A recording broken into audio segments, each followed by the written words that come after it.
Eu vou falar sobre o expressionismo.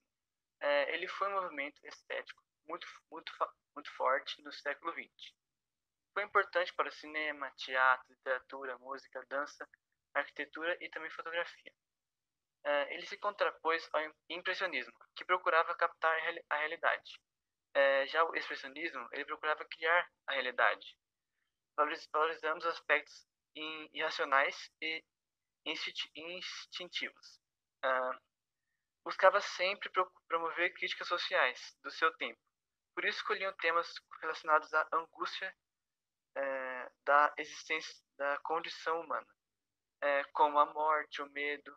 E muitas vezes esses temas eram interpretados de modo sombrio e com figuras deformadas. Bom dia, galera! Então, eu vou falar sobre o contexto histórico do expressionismo. Então, ele surgiu no final do século XIX, no início do século XX, mas ele teve o início ali em 1910. E a época do surgimento do expressionismo foi marcada pelo processo e o medo da sociedade e pelo processo de o quê? De unificação da Alemanha, mas que ainda era por este motivo que atrasava industrialmente. Não só ocorriam mudanças políticas e econômicas, mas também intelectuais e culturais, que foram rompidas as crenças religiosas, principalmente a católica.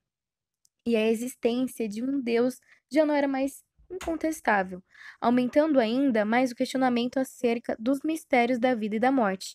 O homem agora era responsável por si próprio e pelo seu futuro. A vida após a morte já não era certa. Foram por causa dessas incertezas que resultaram no medo, na angústia, na solidão, nos sentimentos mais sombrios que uma sociedade inteira poderia sentir.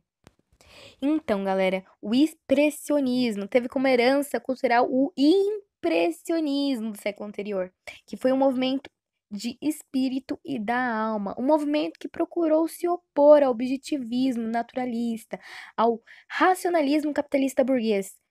E o que importava é a expressão do mundo interior do artista. Mas já o expressionismo interessa as sensações provocadas no artista, tanto por fatos internos quanto externos, beleza?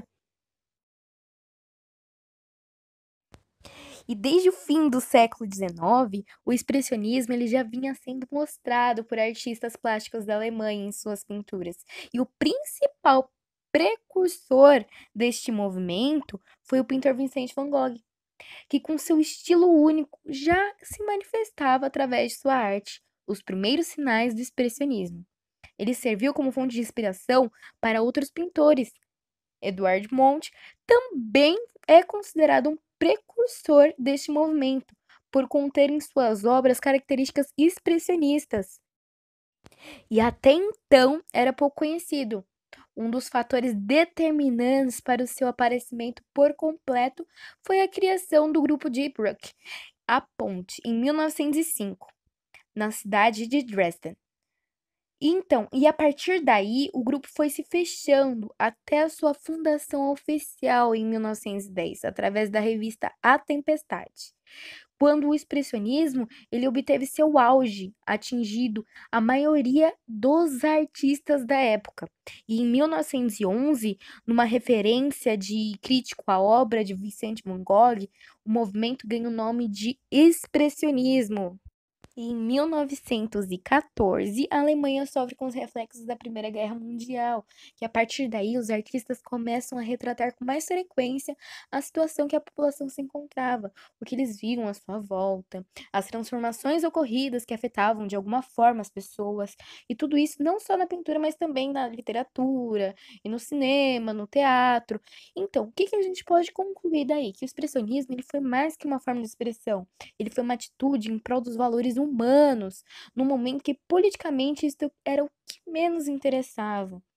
E uma coisa, e após o fim da guerra, o expressionismo, ele influencia a arte em outras partes do mundo, inclusive o Brasil.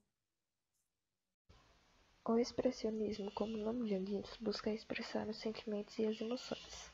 Dessa forma, os artistas utilizavam do exagero e mostravam o pior lado da vida, a parte trágica e sombria do ser humano.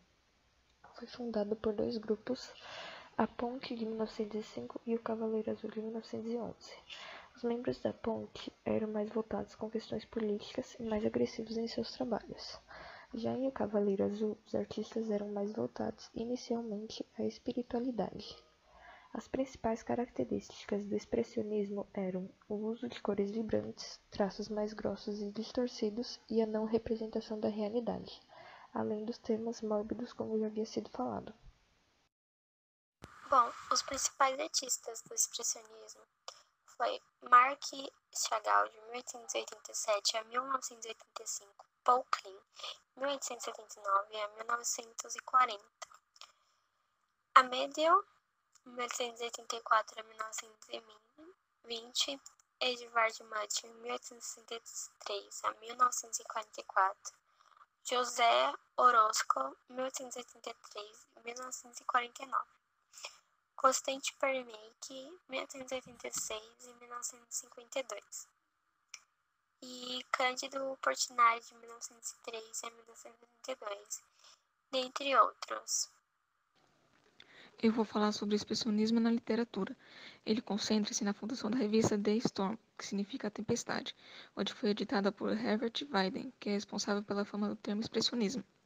Ela foi uma revista muito influente, que teve sucesso entre os anos de 1910 e 1932. The Action, que significa ação, criada por Franz Fimfart, que também fez sucesso nos anos de 1911 e 1932. Ela era mais politizada, com temas alinhados às ideologias de esquerda, sem contar nas outras revistas, como de Vice, que significa as folhas brancas, e de Stuma, que significa o tempestuoso. As características da poética expressionista: colocar a percepção de realidade do escritor, ter uma linguagem direta e liberdade formal, mostrar a personalidade dos personagens, ter uma orientação ao bizarro e ao uso de metáforas hiperbólicas. Bem, o Cauê e eu vamos apresentar sobre algumas obras que ficaram conhecidas na Semana da Arte Moderna. A primeira vai ser O Homem Amarelo. Ela é uma pintura da artista brasileira Anita Malfatti. Ela foi uma das suas obras mais conhecidas. Ela fez parte da exposição de 1917 e depois na Semana da Arte Moderna de 1922. Essa obra é uma segunda versão de uma obra que foi feita nos Estados Unidos, durante um período em que ela era estudante. O Homem Amarelo foi alvo de várias controvérsias na exposição de 1917, e quando foi apresentada na Semana da Arte Moderna em 1922, a tela também foi motivo de muita polêmica. Quando ela voltou dos Estados Unidos em 1916, a Anita foi incentivada por Di Cavalcanti e Menotti Del Pitta a fazer uma exposição no ano seguinte, e ela acabou fazendo, com as obras que ela já tinha feito no país, né? E dentre as críticas negativas que ela recebeu, a de Monteiro Lobato foi a mais forte. Nessa exposição, ela acabou conhecendo o Mário de Andrade, que foi seu amigo e foi um grande amigo e muito confidente dela. O Homem Amarelo é um retrato que, segundo Anita, era um homem pobre, excluído e desconhecido. Um imigrante italiano que lhe pediu que ela o pintasse, com uma expressão desesperada. Ele apresenta uma aguda melancolia em seu olhar vago e distante. Mesmo estando elegantemente trajado de terno e gravata, seu paletó está com uma aparência desgasta e mal ajeitada no seu corpo, transpondo os limites da tela, que é uma característica comum dos trabalhos dela. Seus olhos escuros são delimitados por contornos pretos, com espessas sobrancelhas em forma de acentos circunflexos.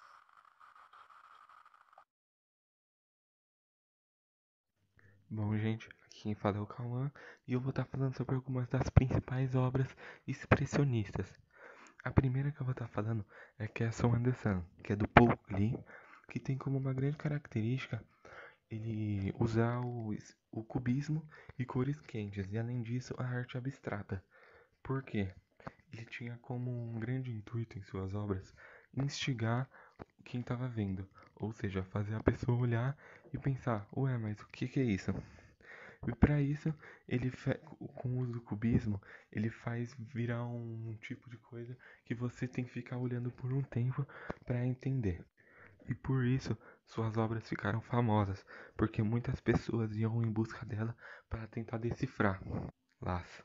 E a próxima obra que eu vou falar é O Grito, que é uma obra muito famosa que foi feita por volta de 1893 pelo Edvard Munch, que embora seja muito famosa, nem todas as pessoas sabem que ela faz parte do movimento expressionista. Bom, essa obra ela tinha como uma grande característica o uso de traços ondulados e sombrios, já que o pintor ele tinha como um grande objetivo retratar um sentimento, digamos que ruim, já que o personagem principal da obra, a cena central da obra, seria aquele rosto bem conhecido que representa a angústia e a solidão. E para conseguir representar isso de maneira muito concisa, ele fez o quê?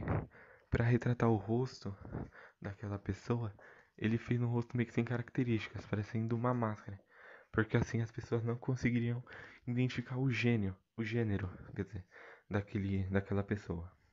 E a terceira obra que eu vou estar falando sobre é The First Animals, ou Os Primeiros Animais, do Franz Marc, que foi um dos principais expressionistas europeus, que tinha como grande característica em suas obras retratar animais, já que para ele, os seres humanos, o homem no caso, né, o homem ser humano, ele tinha, por ser um ser sem piedade, ele não conseguiria chegar no seu sentimento puro, na pureza do seu sentimento.